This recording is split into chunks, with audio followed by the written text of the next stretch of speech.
పాలకూర. పాలకూర మీకు తెలుసా ఎంత అద్భుతంగా పనిచేస్తదో మోకాళ్ళ నొప్పులకి?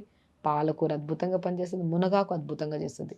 ఎందుకంటే దీంట్లో రిచ్ ఇన్ యాంటీ ఆక్సిడెంట్స్ ఉంటాయి. విటమిన్స్ ప్రత్యేకంగా విటమిన్స్ ఐరన్ సంపూర్ణంగా ఉంటది. బి12 విటమిన్ ఉంటది. బి6 విటమిన్స్ దాంతో పాటు మన డి విటమిన్ కూడా ప్రత్యేకంగా ఉంటది.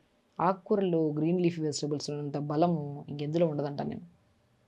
పాలకూరని మంచిగా ఒక ఇన్ని గుప్పెడంత మునగాకు, కొద్దిగా 2, 3 పాలకూర ఆకులు రాత్రి నానబెట్టండి నీళ్ళలో. లేదంటే మార్నింగ్ లేచాక కొద్దిగా 2, 3 నిమిషాలు మరిగించుకొని ఫిల్టర్ చేసుకొని తాగండి.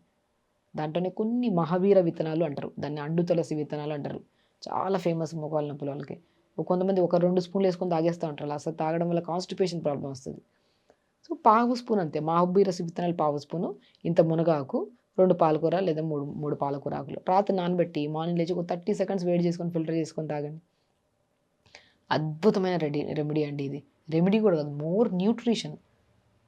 మునగాకు, పాలకూర, మన మహాబీర విత్తనాలు రాత్రి నానబెట్టి పొద్దున పూట తాగడం స్టార్ట్ చేసిన వితిన్ 15-20 డేస్ తర్వాత మోకాళ్ళల్లో గుజ్జు ఫామ్ అయ్యి కొద్దిగా తగ్గడం స్టార్ట్ అవుతదనమాట మోకాళ్ళ నొప్పులు. చాలామంది రెమెడీ చెప్పినా అది విని వదిలేస్తారు. అదే ఆకుకూరలనుకోండి ప్రత్యేకంగా ఇంట్లో ఉంటాయి ప్రతిరోజు. దానివల్ల ఈ టాబ్లెట్స్, మల్టీవిటమిన్ టాబ్లెట్స్ అవి ఇవి వేసుకున్నా కూడా బాడీ కొంతమందికి బాగా సహకరిస్తది. కొంతమందిలో గ్యాస్ ప్రాబ్లమ్, బాడీ వేడైపోవడం, ఒక టాబ్లెట్ పడని వాళ్ళు కూడా ఉంటారు కొంతమంది.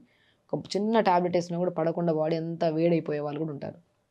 కాబట్టి అలా ఏ టాబ్లెట్స్ లేకుండా ఫుడ్ విషయానికొస్తే ఖచ్చితంగా పాలకూర, మునగాకు, మహాబీర విత్తనాలు అద్భుతంగా పనిచేస్తాయి జాయింట్ పెయిన్స్‌కి.